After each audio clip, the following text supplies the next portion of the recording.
Shalom, selamat siang dan salam sejahtera untuk Anda, para pemirsa TVRI dimanapun Anda berada. Senang sekali rasanya kami dapat hadir kembali menjumpai Anda dalam program acara Mimbar Agama Katolik. Ya, suatu program yang akan menambah kecintaan serta wawasan tentang iman kekatolikan kita. Para pemirsa yang terkasih, sebuah karya besar arsitektur itu dibangun tidak hanya dari bagian-bagian yang besar, tetapi juga dibangun dengan bagian-bagian yang kecil, di mana setiap bagian-bagian itu memiliki peran dalam memberi kekuatan serta keindahan bagi bangunan itu sendiri. Namun setelah bangunan itu berdiri dengan kokoh, ternyata bangunan itu mengalami banyak sekali ancaman yang dapat merusak serta mengganggu kekuatan serta keindahan dari bangunan itu. Lalu bagaimana jika gambaran bangunan itu adalah keluarga kita, yang setiap hari kita mengalami begitu banyak tantangan dan ancaman di zaman ini? Maka bersama saya Nova Florentina dan juga para narasumber yang telah hadir di studio, kita akan mengangkat sebuah tema yang sangat baik, yakni keluarga Katolik sebagai persekutuan menghadapi tantangan zaman. Baik, karena telah hadir bersama kita para narasumber, kita sapa terlebih dahulu narasumber kita yang hadir. Ya, narasumber kita yang pertama adalah Reverendus Pater Gindo Saragi OFM Konventual. Selamat siang, Pastor. Selamat siang, Nova. Iya. Jadi Pastor Gindo ini juga merupakan Ketua Komisi Keluarga Keuskupan Agung Medan, benar ya Pastor ya? Dan narasumber kita yang kedua yakni Bapak B.E. Dabuke. Ya, selamat siang Bapak Horas. Ya, Horas dan selamat siang Bu Nova, juga selamat siang buat seluruh pemirsa dimanapun berada. Iya, Bapak Dabuke juga merupakan seorang volunteer dari Komisi Keluarga Keuskupan Agung Medan. Namun sebelum kita berbincang-bincang dengan para narasumber kita pada hari ini, mari kita dengarkan terlebih dahulu sebuah lagu pujian yang berjudul Saat Indah yang dibawakan oleh Paduan Suara Salve Regina Pancur Batu, Paroki Santo Yohanes Paulus II, Tuntungan, Medan.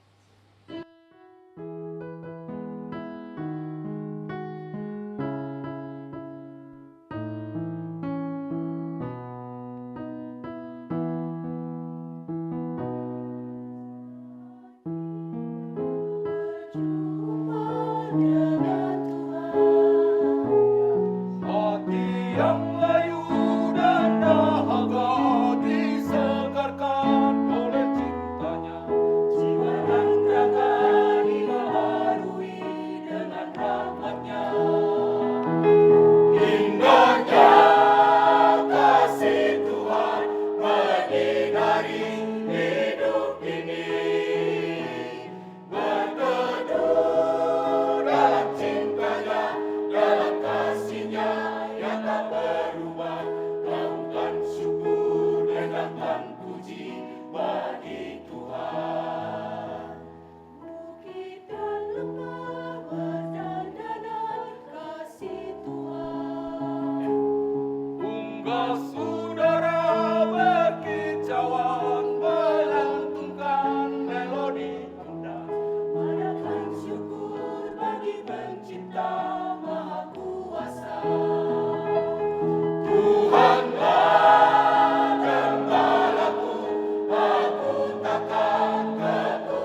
Saudara-saudari pemirsa TVRI dimanapun berada, marilah kita awali mimbar agama Katolik ini dengan berdoa.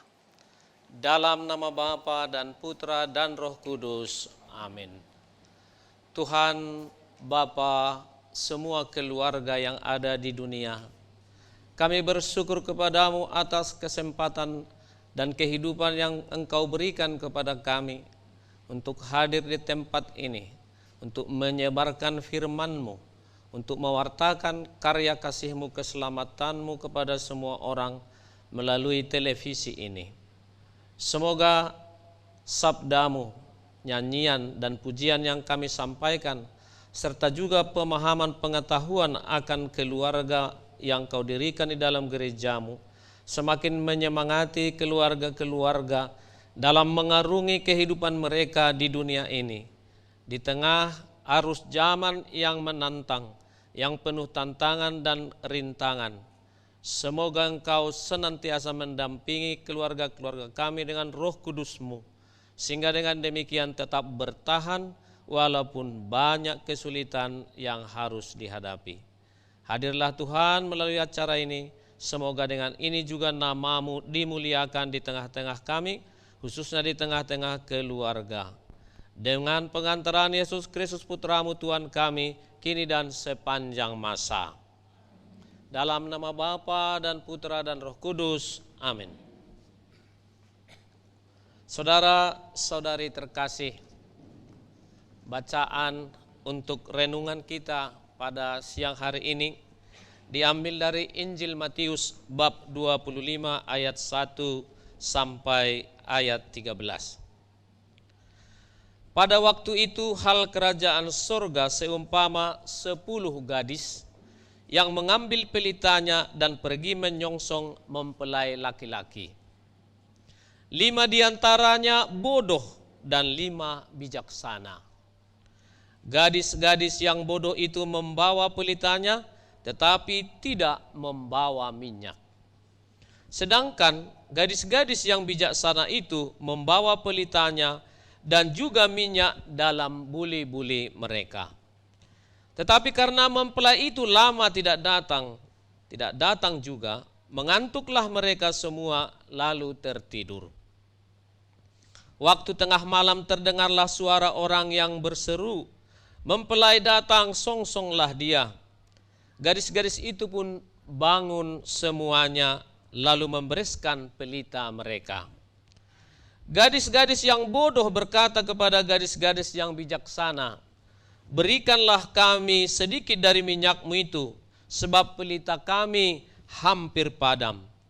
Tetapi jawab gadis-gadis yang bijaksana itu, "Tidak, nanti tidak cukup untuk kami dan untuk kamu. Lebih baik kamu pergi kepada penjual minyak dan beli di situ." Akan tetapi, waktu mereka sedang pergi untuk membelinya, datanglah mempelai itu dan mereka yang telah siap sedia masuk bersama-sama dengan dia ke ruang perjamuan kawin. Lalu pintu ditutup.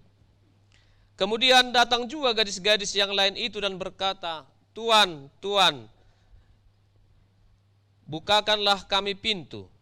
Tetapi ia menjawab, "Aku berkata kepadamu, sesungguhnya aku tidak mengenal kamu.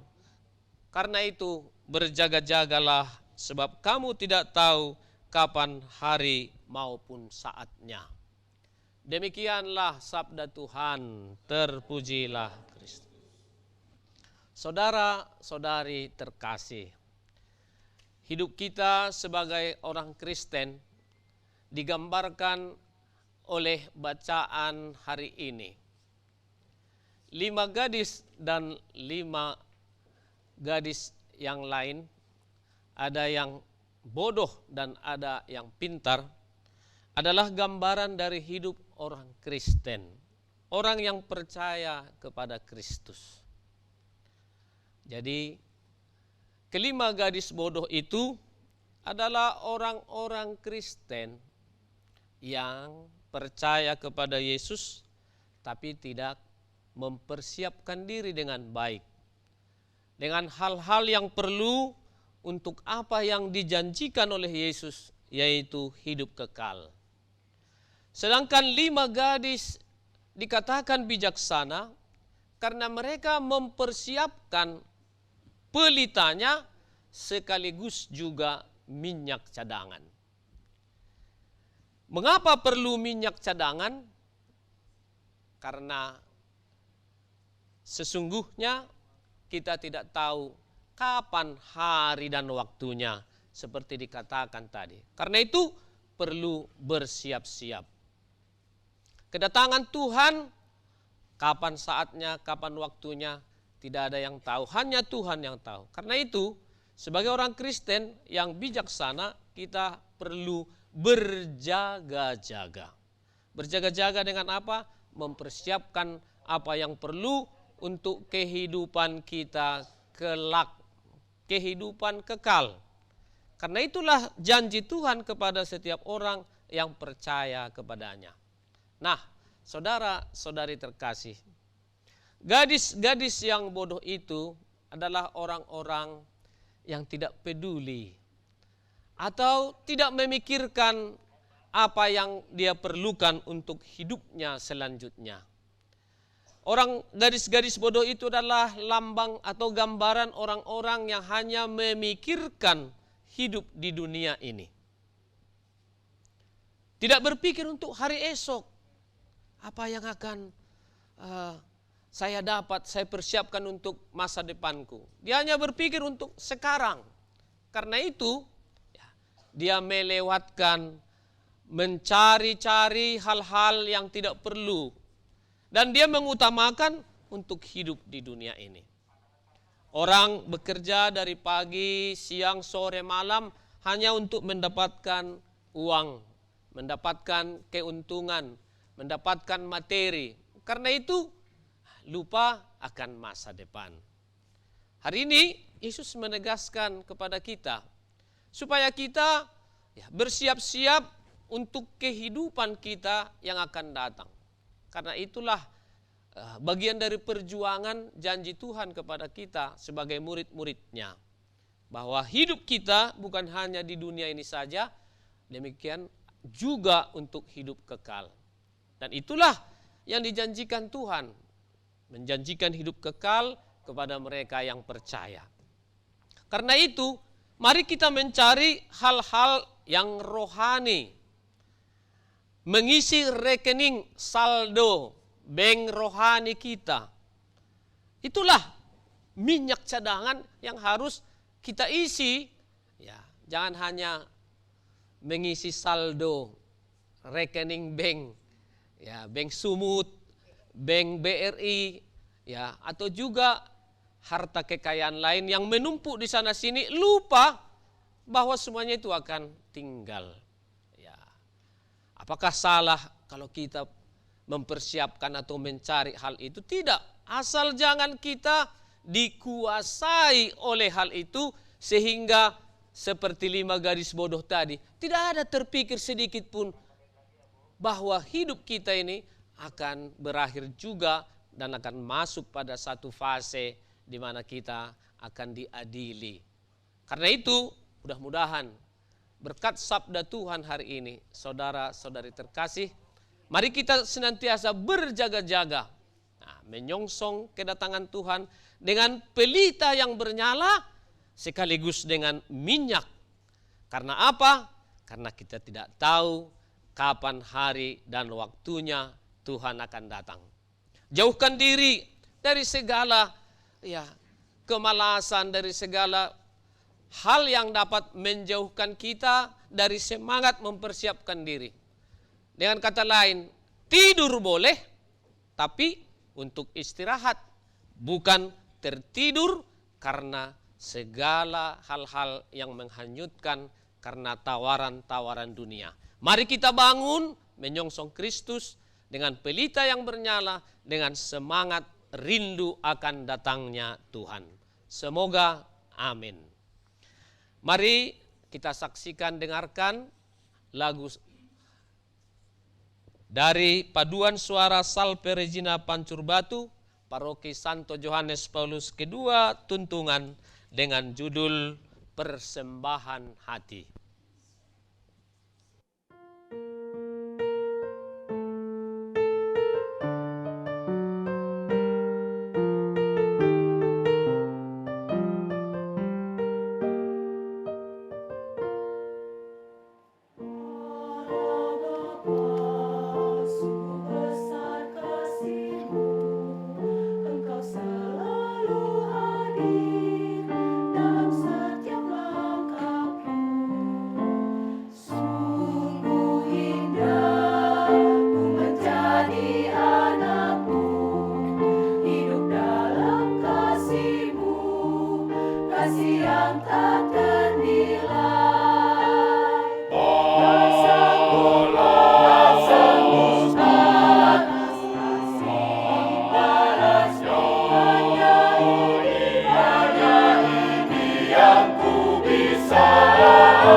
Baiklah para pemirsa yang terkasih, masih bersama kami dalam program acara Mimbar Agama Katolik. Dengan tema kita pada hari ini, keluarga Katolik sebagai persekutuan menghadapi tantangan zaman. Seperti tadi di awal telah saya katakan bahwa telah hadir bersama kita dua narasumber, di mana dua narasumber ini berasal dari Komisi Keluarga Keuskupan Agung Medan. Ada Pastor Gindo selaku Ketua Komisi Keluarga ya Pastor? Ya. Masih sampai saat ini Pastor? Masih. Masih tetap semangat ya Pastor. Dan juga Bapak Dabuke yang merupakan volunteer dari Komisi Keluarga. Baik, terkait dengan fokus Pastoral Keuskupan Agung Medan ini Pastor, di mana umat Katolik yang bersekutu. Lalu bagaimana dari Komisi Keluarga, apakah apa menjadi program unggulan dari Komisi Keluarga terkait dengan fokus pastoral tahun ini Pastor? Baik, terima kasih Nova atas kesempatan ini di mana Komisi Keluarga bisa hadir di Mimbar Agama Katolik ini untuk meneruskan juga apa yang menjadi tema fokus pastoral kita selama 5-6 tahun yang lalu, bahwa keluarga sebagai gereja Katolik itu tetap menjadi bagian dari program Komisi Keluarga. Bagaimana supaya keluarga-keluarga menjadi gereja kecil. Maksudnya bahwa keluarga-keluarga itu dapat menampakkan wajah gereja juga. Gereja yang universal, yang luas, yang besar itu. Di sana ada juga doa, ada pewartaan, ada juga kesaksian hidup dan pelayanan satu sama lain. Nah, program-program yang kita buat adalah bagaimana melalui seminar atau juga kegiatan pertemuan-pertemuan keluarga seperti yang akan kita laksanakan tanggal 23 Juli ini. Ya, ada acara khusus ada acara khusus untuk puncak pekan keluarga di 2 Pikariat Medan, akan dipusatkan di Pardede Hall. Di situ nanti ada rangkaian acara untuk keluarga, maka mari kita datang ya sekaligus promosi dan juga undangan bahwa di sana nanti kita akan disegarkan lagi akan makna dari hidup berkeluarga sebagai satu persekutuan dengan segala tanggung jawab dan tugasnya. Bagus, luar biasa sekali ya Pastor untuk program-programnya. Lalu nanti yang diundang ini apakah keluarga-keluarga muda saja kah atau justru yang sudah 25 tahun ke atas juga ikut diundang ini Pastor? Ya, namanya keluarga, nanti semua diundang, anak-anak, yang remaja, ada juga yang sudah OMK, yang dewasa, yang lansia pun diundang. Jadi untuk tahun ini semua itu hanya mungkin bayi belum. Ya, tapi semua usia itu kita harapkan hadir supaya betul-betul menjadi satu pertemuan keluarga di mana semua usia ada hadir. Jadi memang peran-peran anggota keluarga dilibatkan di dalam acara ini nanti ya Pastor ya. Baik, dan Pak Dabuke juga sebagai volunteer ikut juga persiapan-persiapannya. Baik Bu Nova. Ya, kalau kita namanya pun sukarelawan, pasti kita suka dan rela setiap kali ada kegiatan keluarga dimanapun itu. Nah, apalagi Pastor Gideon mengundang ya, mana mungkin kita tidak datang kan? Pasti hadir Ibu Nova. Baik, terima kasih untuk Pak Dabuke dan juga para volunteer dari Komisi Keluarga lainnya ya. Iya. Ya, ikut mensukseskan acara nanti. Baik, Pastor, kita terkait dengan tema kita pada hari ini yaitu keluarga sebagai persekutuan menghadapi tantangan zaman.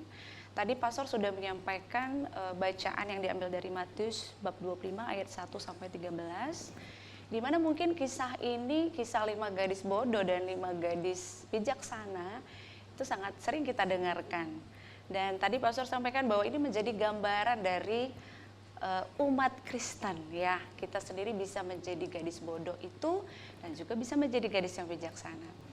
Walaupun secara jujur kalau disuruh milih pasti milih jadi gadis bijaksana kita ya Pak ya. Nah, lalu Pastor pertanyaannya, kata bijaksana di sini ini lebih ditujukan pada hal-hal apa saja selain dalam konteks tadi berjaga-jaga untuk kehidupan kekal gitu tadi Pastor. Baik, jadi dalam pemahaman kita sebagai orang Kristen ya, seperti dalam Injil dikatakan orang bijaksana mendirikan rumahnya di atas batu. Ya. Orang yang bodoh mendirikan rumahnya di atas pasir. Nah, apa yang dimaksud di situ? Ya, apa itu batu atau apa itu pasir? Ya, batu itu adalah sabda Tuhan. Ya, setiap orang yang mendengar perkataanku ini katanya dalam Injil ya kan. Jadi perkataan itu itulah sabdanya. Jadi orang yang bijaksana adalah orang yang mendengarkan sabda Tuhan dan melakukannya. Nah, jadi kalau kita mendasarkan hidup kita di dalam sabda Tuhan, entah dalam hal apapun, ya, dalam hal apapun, perkataan, pikiran, perbuatan kita, itulah orang yang bijaksana. Ya. Di luar itu tidak bijaksana. Apalagi mendirikan di atas pasir, contoh sangat konkret. Ya, kalau di atas pasir sedikit saja mungkin kuda lewat sudah roboh karena memang tidak memiliki memiliki kekuatan. Nah, ini yang ya lebih sederhana, singkat mau dikatakan gambaran orang yang bijaksana ya, seperti dikatakan dalam Injil tadi atau dalam kitab suci yang mendasarkan hidupnya atas sabda Tuhan dan melakukannya. Oke. Lalu bagaimana, kan pastinya tadi sudah mendengarkan sabda Tuhan dan juga melakukan firman-Nya. Nah, ini secara konkret saja nih Pastor. Bagaimana, karena sepertinya mudah, gampang-gampang susah gitu ya. Ketika kalau kita mendengar ya, tetapi ketika melakukan firman ini dikatakan gampang-gampang susah ya, apalagi misalnya memaafkan, mengampuni sesama. Lalu terkait kepada bijaksana ini, bagaimana kita sebagai umat Katolik terlebih di dalam keluarga kita itu kita bisa mencapai hal ini seperti yang tadi Pastor sampaikan? Ya, tentu keluarga-keluarga harus rajin, harus tekun Berdoa. mendengarkan sabda Tuhan dengan membaca kitab suci, Iya. ikut ibadat atau misa pada hari Minggu, atau juga ibadat sabda, atau di doa-doa lingkungan, atau juga dengan membuka, sekarang ini kan kitab suci sudah Pakai beralih Katolik jadi HP Android. suci gitulah. Dari situ juga banyak hal-hal yang suci yang bisa kita lihat. Iya. Sabda Tuhan sudah banyak dituliskan, bisa kita buka di situ. Dan ini terus diperdengarkan, ya, diperdengarkan, lalu direnungkan, lalu dihidupi. Jadi memang seperti dikatakan tadi, tidak mudah, Iya. tidak mudah melakukan itu dalam keluarga. Ya, bagaimana kita contoh mengampuni tadi, Iya, ya, betul mengampuni. Pengampunan itu tidak gampang. Tapi kalau tidak percaya dan belajar dari apa yang dikatakan Tuhan dan yang terjadi juga bagi mereka yang melakukan itu, ya kita tidak akan mengalaminya. Banyak contoh-contoh yang bisa kita dengar, kita lihat bagaimana kuasa pengampunan itu dapat mengubah wajah, suasana keluarga-keluarga. Nah, kekuatan pengampunan itu dahsyat. Iya, betul Nah, ya. tapi memang sulit untuk dilakukan, tapi harus dicoba, harus Iya. dicoba. Ya. Tetap berusaha ya Pastor ya, karena memang dalam keluarga ini yang tadi yang sangat sulit, kadang-kadang jadi berantem bisa seminggu gak cakapan nanti suami istri ya Pak. Baik. Lalu kepada Buke ini, Bapak selaku juga master psikologi ya. Nah, tadi saya tertarik dengan kata bijaksana. Tapi sebelumnya, apa sih Pak sebenarnya arti dari kebijaksanaan ini? Lalu bagaimana cara kita untuk mengenali apakah diri kita sendiri atau juga orang lain itu sudah dikatakan bijaksana? Nah, itu dia. Ya, baik. Terima kasih Ibu Nova dan seluruh pemirsa TVRI dimanapun berada. Satu kata bijaksana yang sangat akrab dengan kita, tapi kadang sulit untuk memaknai apalagi melakoninya. Iya. Jadi bijaksana ini kan berarti bijak melaksanakan. Nah, begitu. Berarti bijak bertindak gitu ya. Nah, kalau kebijaksanaan ini sebenarnya kalau kita lihat dari perspektif psikologisnya juga adalah yaitu kemampuan seseorang untuk menata kelola dirinya bertindak sesuai dengan akal budi yang sehat gitu ya. Jadi ini semacam seni atau keahlian seseorang untuk bertindak berdasarkan akal sehat. Nah, berarti kalau orang berbicara, orang bertindak, bersikap tidak sesuai dengan akal sehat, itu berarti seperti kata Pak Sari, bodoh, tidak bijaksana gitu ya. Nah, jadi tapi kalau kita berhenti sampai di sana mungkin masih kurang begitu dahsyat ya, kurang dalam. Itu bisa kita tembuskan lagi kepada kaitannya kepada teologi tadi bahwa kenapa ketika orang bertindak berdasarkan akal dan budi yang sehat, akal dan budi yang sehat itu kan datangnya dari Tuhan. Dan itu adalah semacam karunia yang membedakan manusia dengan cipta-ciptaan lainnya. Maka ketika kita mau bijaksana, tentunya harus juga berpedoman kepada Tuhan. Firman Tuhan seperti yang dibacakan tadi. Nah, jadi kalau kita lihat sebagai contoh sederhana begini. Pada Kamis yang lalu, materi tentang bagaimana umat Katolik yang bersekutu itu dalam menghadapi tantangan zaman juga sudah dibahas di lingkungan. Karena itu adalah dalam doa lingkungan ya, Pak ya. Ya sudah dianjurkan oleh Komisi Keluarga dan harus taat kepada Pastor Gindo sebagai ketuanya begitu ya. Nah, jadi dalam hal ini muncullah sebuah pertanyaan di situ bagaimana untuk mengantisipasi dampak media terhadap keluarga. Lalu beberapa pendapat mengatakan baiknya keluarga itu juga mengadakan semacam jadwal pembatasan terhadap anak dan macam-macam lagi ide-ide yang muncul. Memang itu bagus-bagus juga ini semua, bagus. Nah, Tapi kita lihat ternyata kesaksian para orang tua pada saat itu rata-rata gagal. Karena anak kadang lebih bijak dalam mencuri-curi kesempatan. Bahkan ada yang berkata, udah dibuat pun jadwal, tapi ketika ada tamu, nah anak mentikung malah mendesak memaksa lagi supaya dia bisa bergadget gitu ya, memakai handphone mamanya atau papanya. Dan lalu saya katakan, saat itu memang ya kalimat-kalimat tanggapan itu semua bagus. Tapi ada satu keluarga lagi, satu pembicara lagi mengatakan seperti ini.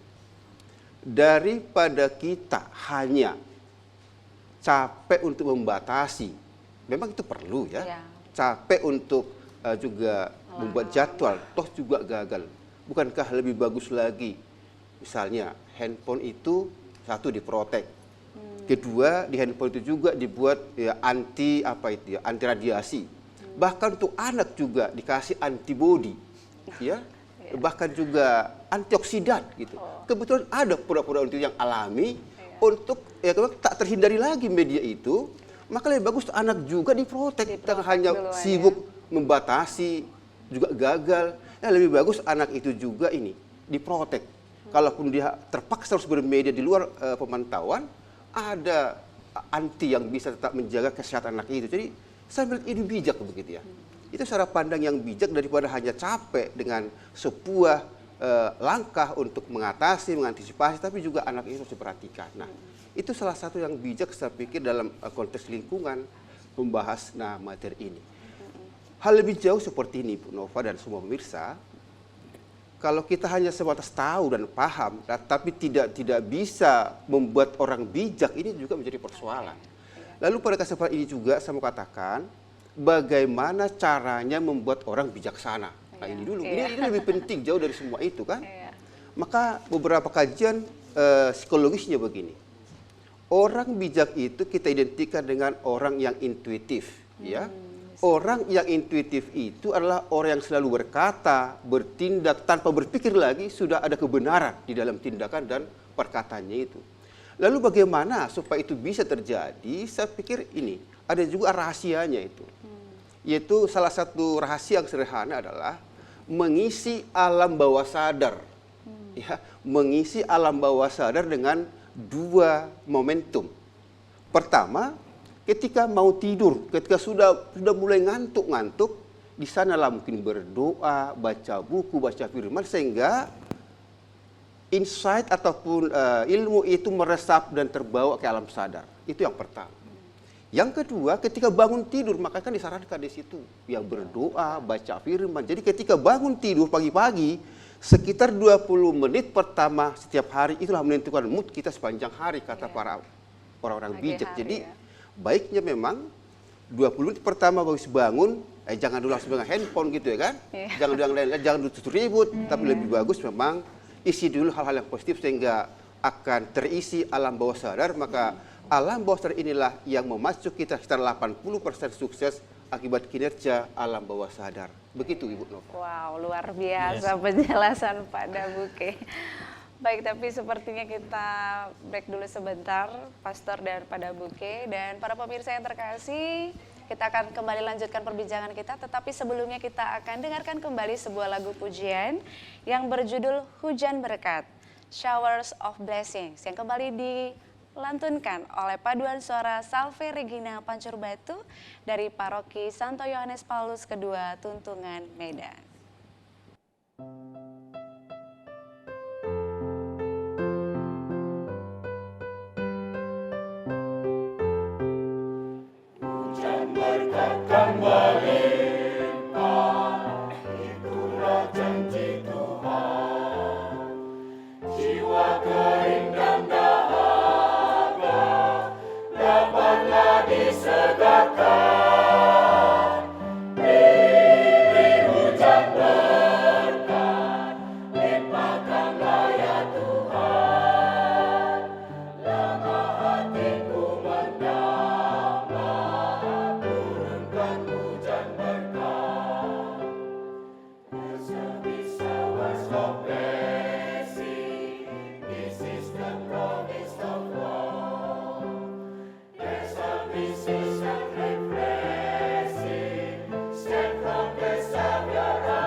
Ya, itu tadi para pemirsa yang terkasih, sebuah lagu indah berjudul Hujan Berkat.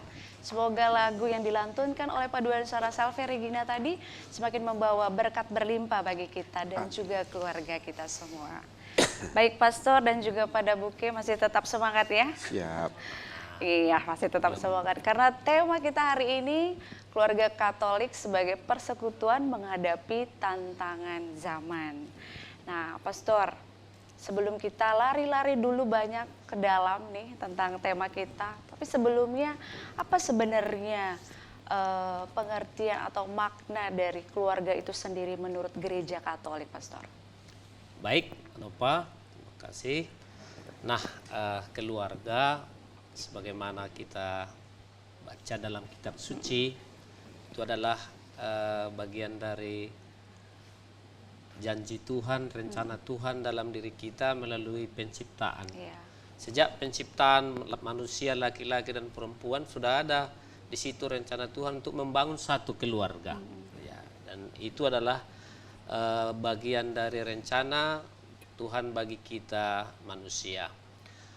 Seorang laki-laki akan meninggalkan ayah dan ibunya dan bersatu dengan istrinya. istrinya. Ya, dan Tuhan memberi tugas ya, kepada manusia untuk berkembang biak, beranak cucu dan menguasai bumi. Nah, itu dari kitab suci ya. Iya, betul. Nah, dalam iman kita sebagai orang Kristen, ya,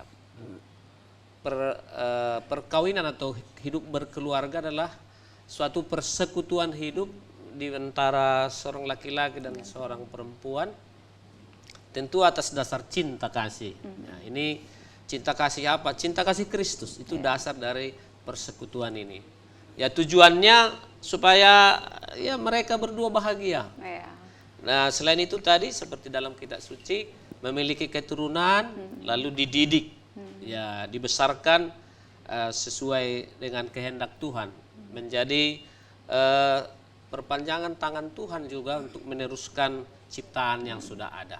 Nah, tentu yang perlu ditekankan tadi satu persekutuan. Nah, ini yang menjadi tema kita. Iya. Persekutuan selalu secara singkat mau dikatakan di situ ada ya hidup bersama di mana saling memberi, saling menerima, saling menolong, saling membantu, melengkapi. saling melengkapi. Itulah yang dimaksud dengan persekutuan. Nah, tentu dalam proses mencapai idealisme itu ya, harapan persekutuan yang penuh cinta, tidak ada kebencian, sabar segala macam itu tentu tidak mudah. Betul, betul. Sampai sekarang ya kita melihat di tengah-tengah kehidupan keluarga-keluarga apa yang menjadi tujuan dari perkawinan atau hidup berkeluarga itu banyak yang tidak tercapai. Nah, ini tentu karena ada tantangan. Nah, tantangan-tantangan yang sangat ya mengganggulah bisa dikatakan atau menjadi rintangan bagi keluarga mencapai tujuan itu ya, dalam situasi masa kini perkembangan yang ada berbeda memang dari zaman sebelumnya. Dulu pun ada pasti tantangan. Yang pertama itu materialisme, ya paham di mana orang membangun satu kehidupan dengan hanya berpedoman pada materi. Nah, mulai dengan memilih pasangan hidup. Ya, kalau dia nggak ada duitnya, nolah gitu ya. Atau juga apa namanya ukuran kasih sayang suami istri. Ada uang abang sayang, nggak ada uang abang ditendang. Abang melayang. Abang ditendang. Ya, jadi orang diukur dari ya besarnya materi yang dia miliki. Jadi kekayaan menjadi ukuran bagi persahabatan bisa juga ya kan. Kalau nggak ada uang ya sudah. Kalau nggak ada hartanya saya tidak mau berteman dengan dia. Dan itu juga mempengaruhi komunikasi dalam keluarga. Dengan ya niat paham itu maka orang berusaha mencari terus akhirnya lupa. Pulang ke rumah pun jarang karena sibuk dengan pekerjaan. Ya. Apakah mencari uang materi itu salah bagi kebutuhan keluarga? Tentu tidak. Tapi kalau gara-gara itu ya akhirnya tidak ada lagi komunikasi, tidak ada lagi kasih sayang. Nah, ini menjadi tantangan ya Atau juga dengan memiliki alat-alat sarana teknologi. Ya, kalau saya punya semua ini, nanti saya bisa menguasai orang lain. Dan itu menjadi ukuran kebanggaan. Ya, saya punya gadget yang mahal, sarana-sarana yang wah gitu. Itu ya. menjadi kebanggaan. Nah, itu menjadi tantangan bagi hidup berkeluarga. Ya. Lalu yang kedua, konsumerisme. Ya, suatu paham ya mentalitas orang yang hanya mau menerima tapi tidak memberi. Itulah konsumsi. Ya, memakai saja tapi saya tidak mau memberi kepada orang lain. Nah, apa pengaruh dari ini? Ya, orang tidak lagi berusaha untuk mencapai sesuatu dengan tenaga, dengan semangat. Yang penting saya bisa mengkonsumsi, mendapatkan.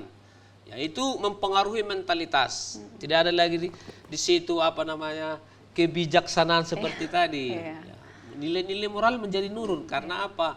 Karena bagaimana supaya saya bisa mengkonsumsi, bagaimana supaya saya bisa mendapatkan, ya, nilai-nilai kehidupan dalam keluarga banyak yang terkikis. Seperti apa itu nanti Pak Dabuke bisa menjelaskan, ya. Ini tantangan hidup berkeluarga, ya. Kemudian ada yang ketiga. Tadi pertama materialisme, konsumerisme, hedonisme. Wah, ini yang sekarang lagi viral ini ya, Pastor. Bahwa kesenangan dan kenikmatan adalah tujuan utama hidup. Ya.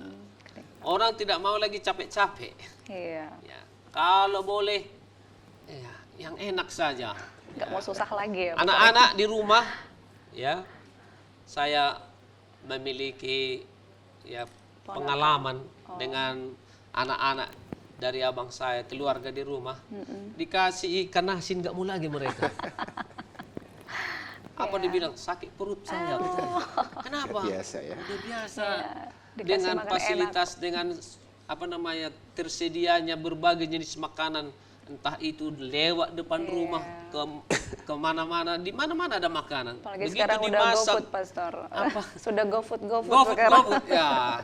Mulai dengan goreng-goreng nggak mau lagi mereka. Nah, jadi itu mempengaruhi suasana berkeluarga. Anak-anak tidak melihat betapa susahnya orang tua mencari ya semua itu demi anak-anak. Lalu yang sekarang sangat ya terasa di antara kita, itulah individualisme. Betul sekali. Ya. Individualis artinya orang mementingkan diri sendiri. Ya. Dalam keluarga masing-masing pihak suami istri berjalan sendiri dan hidup untuk dirinya sendiri. Prinsipnya apa saja yang bisa kukerjakan asal saya senang, bisa mendatangkan faedah untuk saya. Nah, artinya apa? Unsur kebersamaan kita sudah mulai hilang. Masing-masing anak-anak, masing-masing satu HP-nya. Ya, masing-masing satu kamarnya. Semua. Dan itu mengakibatkan komunikasi kita seperti dikatakan itu yang jauh ya Mendekat. Makin dekat. bukan yang dekat yang menjauh. makin jauh Makin jauh lagi. yang jauh makin jauh lagi. Tidak terasa. Ya, saya pengalaman satu anak-anak ketika saya buat seminar, ya, dia mulai dikasih ibunya HP mulai jam 8 pagi sampai jam 12 tahan dia duduk. Tidak ke kamar mandi, tidak minum, tidak. Saya heran. Sudah. Cuman ibunya bilang supaya aman Pastor. Ya, jangan ribut dia.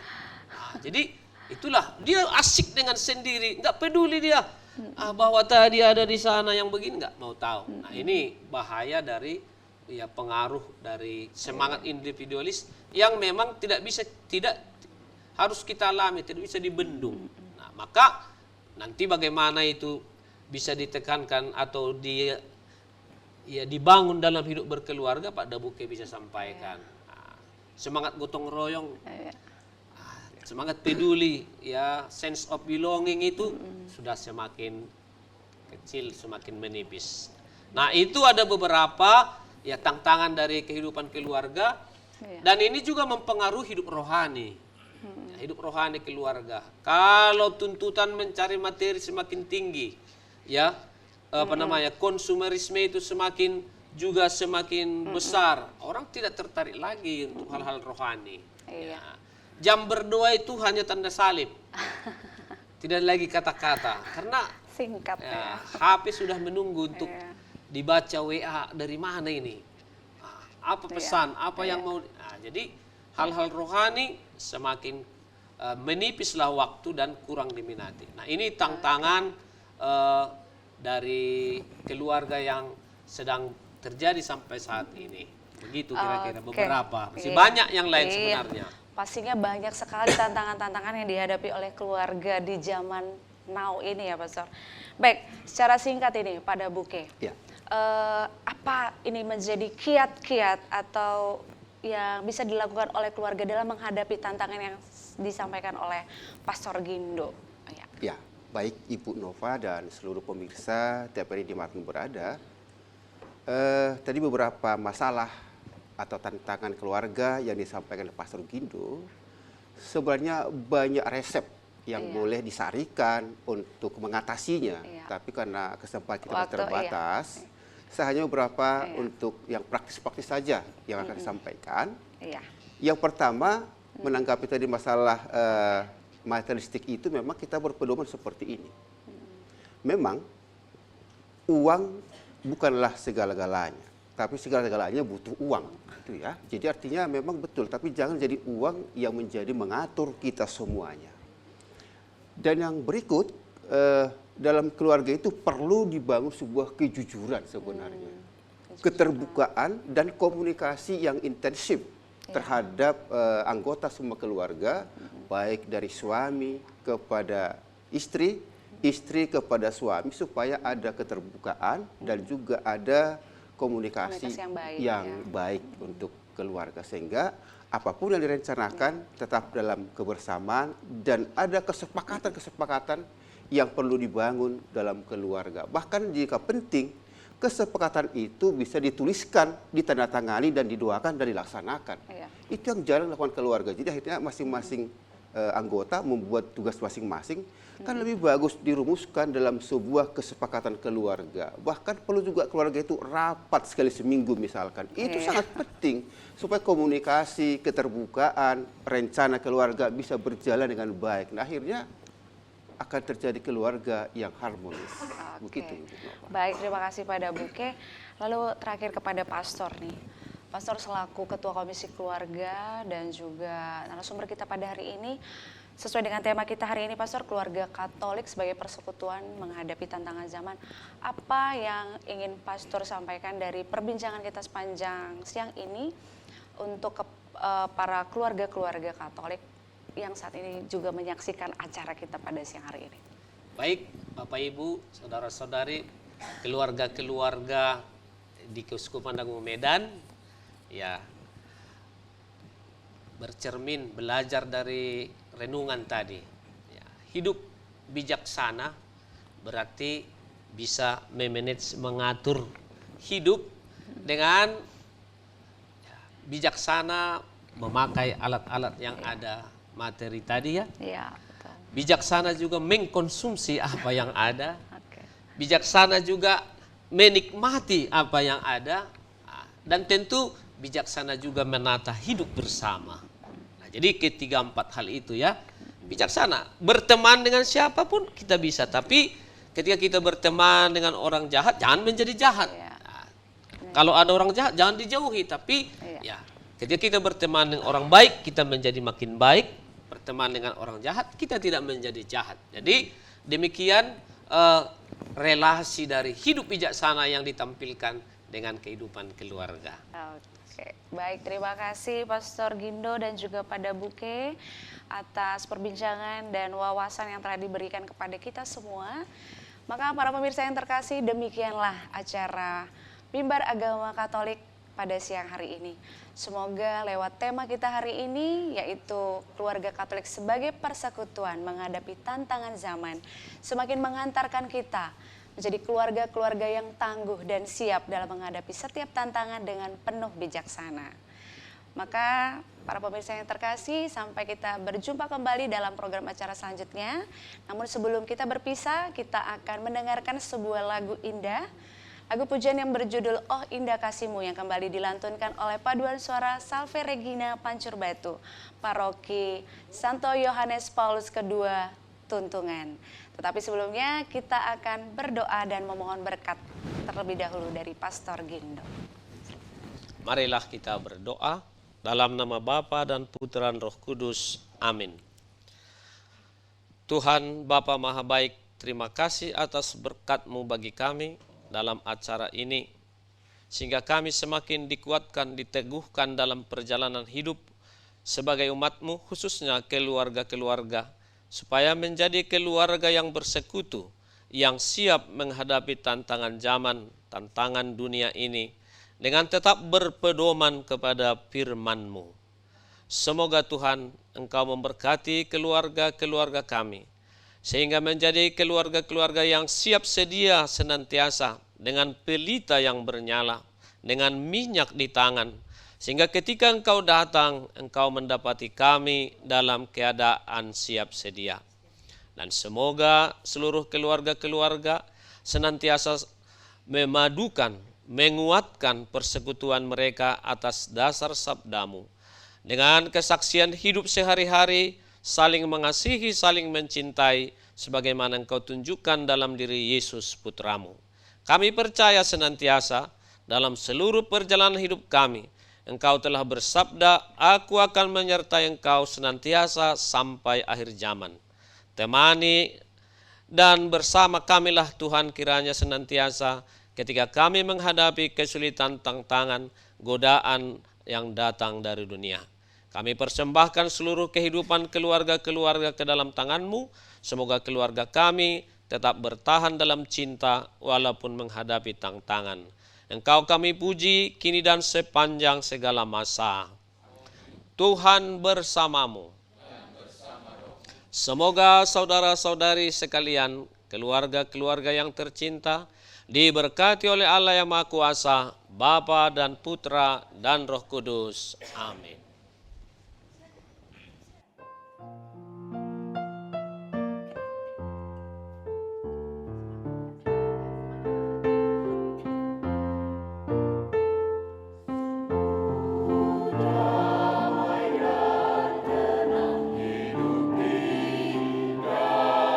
Tuhan ku berbakti.